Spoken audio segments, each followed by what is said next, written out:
की बड़ी खबर के साथ एक बार फिर आपके सामने मौजूद है, जहां पर चलेंगे सबसे पहले और बड़ी खबर में आपको बताएंगे यूनाइटेड किंगडम के prime minister Boris Johnson Bharat आए हुए थे। और इस बीच दोस्तों एक बड़ा बयान सामने आया है। ब्रिटेन की सांसद की तरफ से कहा गया कि भारत के अंदर मुसलमानों पर हो रही है हिंसा, जिसके बाद बीजेपी सरकार के नेता मंत्री भड़क गए और देने लगे जवाब। दोस्तों क्या है ये पूरा मामला, इसके अपडेट भी आप तक पहुंचाएंगे। इसी के साथ में चलेंगे एक और बड़ी खबर की तरफ, जहाँ पर कर्नाटका हिजाब प्रतिबंध मामले को लेकर एक और नाटकीय घटनाक्रम में 2 छात्राओं को पहली बार कक्षा के अंदर हिजाब की अनुमति नहीं दी गई है। ये मामला भी अब तूल पकड़ता दिखाई दे रहा है। दोस्तों क्या है ये पूरी अपडेट, इसी जानकारी आप तक पहुंचाएंगे। इसी के साथ में चलेंगे एक और बड़ी खबर की तरफ, जहां दुनिया के सबसे बड़े इकोनॉमिस्ट में से एक और देश के आरबीआई के गवर्नर रह चुके रघुराम राजन की तरफ से मुस्लिमों को लेकर, अल्पसंख्यकों को लेकर एक बयान देते हुए कहा गया है कि भारत को हो सकता है व्यापारिक नुकसान। दोस्तों क्या है ये पूरा मामला, इसके अपडेट भी आप तक पहुंचाएंगे। इसी के साथ में चलेंगे एक और बड़ी खबर की तरफ, जहां पर समाजवादी पार्टी के एमपी ने दिया बड़ा बयान। कहा मस्जिद पर जल चढ़ाने की बात हुई तो हजारों लोगों का खून बहेगा, इस तरीके से उन्होंने बयान दिया। दोस्तों क्या है पूरा मामला, इसके अपडेट भी आप तक पहुंचाएंगे। इसी के साथ में दिल्ली के अंदर भड़काऊ भाषण दिए जाने को लेकर सुप्रीम कोर्ट का डंडा चलता दिखाई दे रहा है। एक एक करके चलेंगे सभी बड़ी अपडेट की तरफ, लेकिन उससे पहले अगर आप भी इसके पूर्व आरबीआई के गवर्नर रघुराम राजन की तरफ से दिए जा रहे बयान का समर्थन करते हैं तो इस वीडियो को लाइक करके, लाल बटन दबाकर, चैनल को सब्सक्राइब करके, घंटे को दबाकर कमेंट बॉक्स में अपनी राय जरूर लिखेगा। दोस्तों जो कुछ भी आपको कहना है कमेंट बॉक्स में लिखकर जरूर बताएगा। चलते हैं सबसे पहले और बड़ी अपडेट की तरफ, जहां पर आपको बताते चले कि ब्रिटेन के प्रधानमंत्री बोरिस जॉनसन इन दिनों भारत आए हुए हैं। और ऐसे में ब्रिटेन के विपक्षी दल लेबर पार्टी की सांसद नाज शाह की तरफ से एक बयान दिया गया। उन्होंने मोदी सरकार के शासनकाल के दौरान मानवाधिकार हनन का आरोप लगाते हुए कहा कि भारत के अंदर जिस तरीके से मुसलमानों के खिलाफ हर रोज नफरत और मॉब लिंचिंग बढ़ता जा रहा है, ये चिंता का विषय है। रवांडा से नरसंहार की शुरुआत के संकेत की चेतावनी देने वाले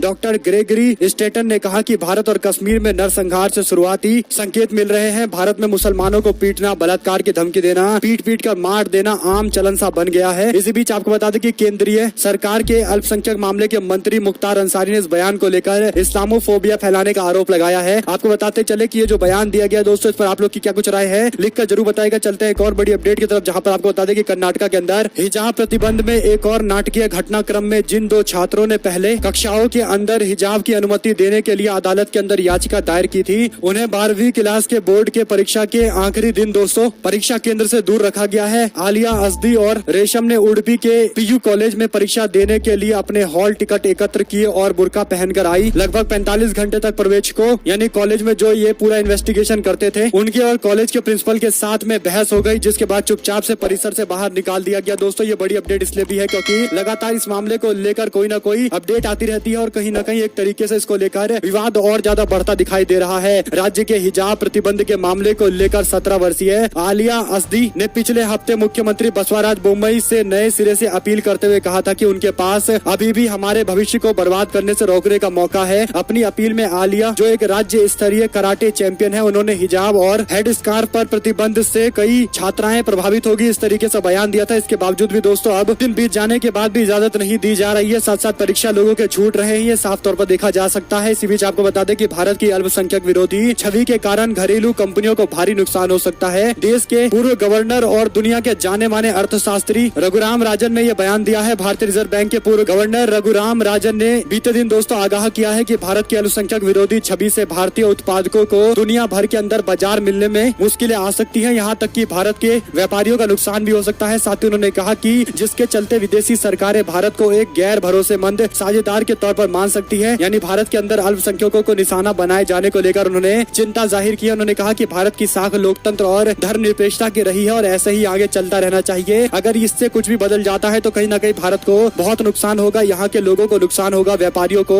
नुकसान होगा, रोजगार को नुकसान होगा। कुल मिलाकर चंद वोट की राजनीति करने वाले कुछ पॉलिटिकल पार्टी को फायदा जरूर हो जाएगा, लेकिन देश को कुल मिलाकर नुकसान होने वाला है। एक तरीके से दोस्तों ये सचेत कर दिया है यहाँ पर पूर्व गवर्नर ने दोस्तों। और रघुराम राजन कोई छोटे मोटे इकोनॉमिस्ट नहीं है, इससे पहले भी उन्होंने जितनी भी प्रेडिक्शन की है लगभग सारी सच होती दिखाई दी है। 2008 के अंदर दुनिया के अंदर आई क्राइसिस को लेकर उन्होंने जिस तरीके का पेपर छाप कर दिया था, बताया था किस तरीके से दुनिया के अंदर एक बड़ा क्राइसिस आने वाला है, वो सच साबित हो गया था। इसीलिए जाने माने इकोनॉमिस्ट के तौर पर जाने जाते हैं और उनके द्वारा अगर ये बयान दिया जा रहा है तो उसके बड़े मायने हैं। एक और बड़ी अपडेट की माने तो समाजवादी पार्टी के सांसद शफीकुर रहमान बर्क ने दिया बयान। कहा संभल की जामा मस्जिद पर जल चढ़ाने की बात कही जा रही है तो मुसलमान इसे बर्दाश्त नहीं करेंगे, हजारों लोगों का खून बह सकता है। उन्होंने कहा कि दरअसल संभल के कोट पूर्वी क्षेत्र में मौजूद जामा मस्जिद पर कुछ हिंदूवादी संगठन जल चढ़ाने को लेकर ऐलान किया था। गुरुवार को बर्क ने इस मामले को लेकर पत्रकारों से बात करते हुए कहा कि अगर जल चढ़ाने की बात करेंगे तो हजारों मुसलमानों का खून चढ़ जाएगा, इस तरीके से उन्होंने धमकी का जवाब दिया है। दोस्तों कुल मिलाकर इस तरीके के बयान, इस तरीके के भाषण जो दिए जा रहे हैं खासकर हिंदूवादी संगठनों की तरफ से, देश का माहौल खराब करने के हर संभव कोशिश किए जा रहे हैं। यहाँ तक कि हर मोहल्ले के अंदर हालत खराब करने के लिए इस तरीके से बयानबाजी की जा रही है। पुलिस प्रशासन को इस पूरे मामले पर दोस्तों तत्परता से कार्रवाई करनी चाहिए, क्योंकि देश की शांति सभी के लिए जरूरी है, पूरे देश के लिए जरूरी है। और एक और अपडेट की माने दोस्तों तो योगी सरकार अवैध निर्माण हटाने के नाम पर कर रही कार्रवाई के दौरान 21 अप्रैल को शाहजहांपुर के अंदर भाजपा छोड़कर समाजवादी पार्टी में गए रोशन लाल वर्मा के अवैध इमारत पर बुलडोजर चला गया है। इसका वीडियो भी सामने आया दोस्तों, जिसमें रोशन लाल वर्मा पर आरोप है कि उन्होंने अवैध कब्जे की जमीन पर अस्पताल बनवाया था। रोशन लाल वर्मा बीते दिनों यूपी चुनाव से पहले स्वामी प्रसाद मौर्य के साथ भारतीय जनता पार्टी छोड़कर समाजवादी पार्टी का दामन थाम लिया था। वहीं पर अब अवैध बताकर तोड़े गए इस बिल्डिंग्स को लेकर राजनीति भी शुरू हो गई है दोस्तों। वहीं पर एक और अपडेट की तरफ रुख करते हैं, जहां पर हम खुद आग बुझाएंगे। जहांगीरपुरी इलाके के बासिंदों ने यह फैसला लिया है दोस्तों, और इसीलिए दोनों तरीके के संगठन सामने आए हैं। जो इलाके के लोकल लोग हैं वो साथ में आकर एक साथ मिलजुल कर शांतिपूर्ण माहौल बनाने की हर संभव कोशिश कर रहे हैं और उनको काफी सफलता मिलती हुई दिखाई दे रही है। आपको बता दें कि हनुमान जयंती के मौके पर दिल्ली जहांगीरपुरी में हुई कांड के मामले को लेकर दोस्तों शांति बहाल करने के लिए भारी संख्या में पुलिस बल तैनात किया गया है। वहीं पर दूसरी ओर हिंदू और मुस्लिम दोनों पक्ष के जो लोकल लोग हैं सामने में आकर प्रेस कॉन्फ्रेंस करके सद्भाव कायम करने को लेकर बैठकें कर रहे हैं। आपको बता दें कि इस दौरान मुस्लिम पक्ष की ओर से तबरेज खान ने कहा कि हनुमान जयंती की घटना के बाद हम स्तब्ध है। जहांगीरपुरी में हिंदू मुसलमान साथ साथ रहते आए हैं, वर्षों से ऐसा रहते आए हैं, लेकिन अचानक से इसमें जहर घोलने की कोशिश की गई। सियासी पार्टियों ने जमकर फायदा उठाया है, लेकिन अब हम चाहते हैं कि हमारे इलाके में शांति मिले और इसीलिए हमने साथ में आकर एक साथ एकजुट होकर पहल की है और पूरे इलाके के अंदर शांति सद्भाव बनाने के लिए लगातार कोशिशें की जा रही है दोस्तों। यानी एक बात तो तय है कि दोस्तों देश भर की राजनीतिक पार्टी आकर राजनीति कर जाती है, लेकिन असली भुगतना पड़ता है लोकल लोगों को ही। आपसी सद्भाव बिगड़ने के बाद उन्हीं की जिंदगी मुश्किल हो जाती है और इसीलिए आपस में ही बैठकर समस्या सुलझाने की कोशिश कर रहे हैं। इसका स्वागत होना चाहिए। चलते हैं एक और बड़ी अपडेट की तरफ, जहां पर आपको बता दें कि मेरठ के अंदर समाजवादी पार्टी में आजकल कुछ भी ठीक दिखाई नहीं दे रहा है। एक तरफ रामपुर के सपा के विधायक आजम खान के समर्थक अखिलेश यादव के खिलाफ आवाज बुलंद किए हुए हैं, तो दूसरी ओर शिवपाल यादव भी एक बड़ी चुनौती बनकर उभरे हैं। इस बीच नेताओं का समाजवादी पार्टी को अलविदा कहने का सिलसिला भी लगातार जारी है दोस्तों। और इसी बीच एक और अपडेट आई है, जहाँ पर पूर्व MLC और वरिष्ठ नेता हरपाल सैनी ने कहा है और मेरठ के अंदर समाजवादी पार्टी छोड़ने का ऐलान किया है। समाजवादी पार्टी छोड़ने के बाद मीडिया से बात करते हुए हरपाल सैनी ने सपा के मुखिया को अहंकारी बताते हुए इसके साथ ही कहा कि समाजवादी पार्टी में जाना उनका गलत निर्णय था। बता दें कि कई पार्टियों में रह चुके हरपाल सैनी ने स्वामी प्रसाद मौर्य के साथ मिलकर समाजवादी पार्टी का दामन थामा था। इस बीच सपा छोड़ने के बाद उनको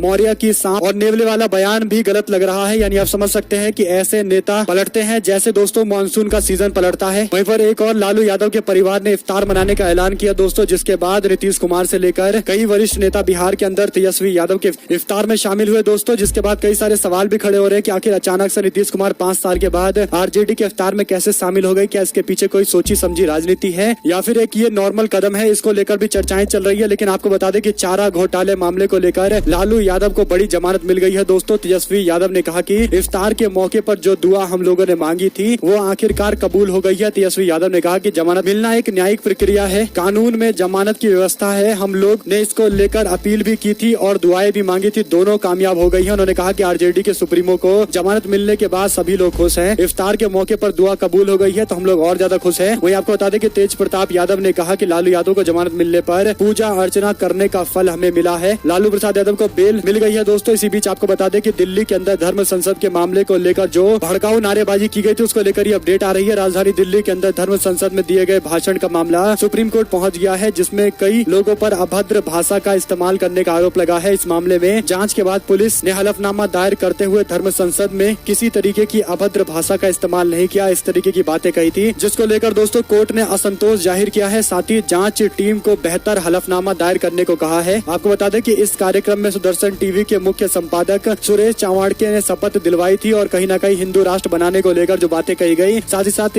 अल्पसंख्यक समुदाय को लेकर भी भड़काऊ भाषण दिए गए थे। सोशल मीडिया पर वीडियो यहाँ तक की मौजूद है दोस्तों, लेकिन पुलिस ये कह रही है कि किसी धर्म को लेकर कोई नारेबाजी नहीं की गई थी, कोई बयान नहीं दिया गया था। लेकिन सवाल अपने आप में ये है कि जब सुप्रीम कोर्ट ने अब असंतोष जाहिर किया है और एक अच्छे हलफनामे दायर करने की बात कही है तो कहीं न कहीं अब पुलिस पर दबाव भी है दोस्तों। देखते हैं पुलिस क्या नया हलफनामा दायर करती है या नहीं करती है। जो भी अपडेट आती रहेगी आप तक लगातार पहुंचाते रहेंगे। चलते हैं एक और बड़ी खबर की तरफ, जहां पर अरविंद केजरीवाल को दिन रात कोसना बीजेपी नेताओं को भारी पड़ता दिखाई दे रहा है। आम आदमी पार्टी के नेतृत्व वाली सरकार ने खुलासा किया है कि भाजपा के नेता तेजेंद्र सिंह बग्गा के द्वारा भड़काऊ भाषणों और बयानों की जांच के लिए विशेष दल का गठन किया गया है। स्पेशल इन्वेस्टिगेशन टीम का गठन किया गया है। तिहंदर सिंह बग्गा के खिलाफ FIR रद्द करने की याचिका के संबंध में अदालत के द्वारा जारी किए गए नोटिस और पंजाब पुलिस ने बुधवार को पंजाब और हरियाणा उच्च न्यायालय को दिए अपने जवाब में कहा है कि आम आदमी पार्टी के नेतृत्व वाली पंजाब सरकार ने कहा है कि आम आदमी पार्टी के सुप्रीमो अरविंद केजरीवाल के खिलाफ भाजपा नेता द्वारा भड़काऊ बयान दिया गया था, जिसकी जांच की जा रही है और इसके लिए SIT का गठन भी कर दिया गया है। कुल मिलाकर दोस्तों अब भाजपा के नेता भागते फिरेंगे, क्योंकि जिस तरीके के बयान उन्होंने दिए हैं, जिस तरीके से अरविंद केजरीवाल को लेकर अमर्यादित बयान दिए हैं, उसके बाद अब ये कार्रवाई होनी तो पूरी तरीके से तय थी, लेकिन कार्रवाई के लिए SIT बना देना अपने आप में दोस्तों भाजपा के नेताओं में और ज्यादा डर बिठा देगा। चलते हैं एक और बड़ी खबर की तरफ, जहां पर देश के पूर्व प्रधानमंत्री डॉक्टर मनमोहन सिंह ने एक लेख लिखा है, जिसमें उन्होंने कहा कि यूक्रेन संकट के बीच में भारत के पास अवसर है अपने व्यापार को बढ़ाने का, एक्सपोर्ट को बढ़ाने का। उन्होंने बयान देते हुए आगे कहा कि भारत के अंदर सामाजिक और आर्थिक संतुलन दोनों बनाए रखना जरूरी है। देश को बड़े पैमाने पर उत्पाद करने वाला देश बनने के लिए सभी धर्मों और जातियों के लोगों को साथ में लाखों कारखानों का निर्माण करना पड़ेगा, जिसके बाद सामाजिक सद्भाव और आर्थिक समृद्धि की इमारत को मजबूत किया जाएगा। उन्होंने इशारों में कई और मामलों को लेकर दोस्तों मोदी सरकार को निशाने पर लिया है। साथ साथ आपको बता दें, उन्होंने कहा कि यूक्रेन और रूस के बीच में जो मामला चल रहा है, उसके बाद भारत के पास एक अपॉर्चुनिटी है दुनिया भर के अंदर अपना एक्सपोर्ट बढ़ाने के लिए, और इसको लेकर क्या मोदी सरकार के पास कोई नीति है? तो उनकी तरफ से कई और नीतियां सुझाई गई हैं, कई चीजें बताई गई हैं कि ये करने से ऐसा हो सकता है। कुल मिलाकर दोस्तों एक इकोनॉमिस्ट के तौर पर उन्होंने जो बातें कही हैं वो अपने आप में एक सॉलिड बातें हैं, जिस पर मोदी सरकार को ध्यान देना चाहिए। लेकिन मोदी सरकार का ध्यान तो आप लोग जानते ही हैं कि किस तरफ है, और गोदी मीडिया का साथ पूरी तरीके से है, तो क्या ही कहने हैं। दोनों को फायदा है, केवल जनता को नुकसान दिखाई देता है। इसी बीच आपको बता दें कि देश में जब से इंटरनेट आया है, तब से दोस्तों व्हाट्सएप सबसे ज्यादा बड़ा कारण बन चुका है आपसी मतभेद को बढ़ाने का। कुछ ऐसा ही एक मामला सामने आया, जहां पर मध्य प्रदेश के उज्जैन के अंदर एक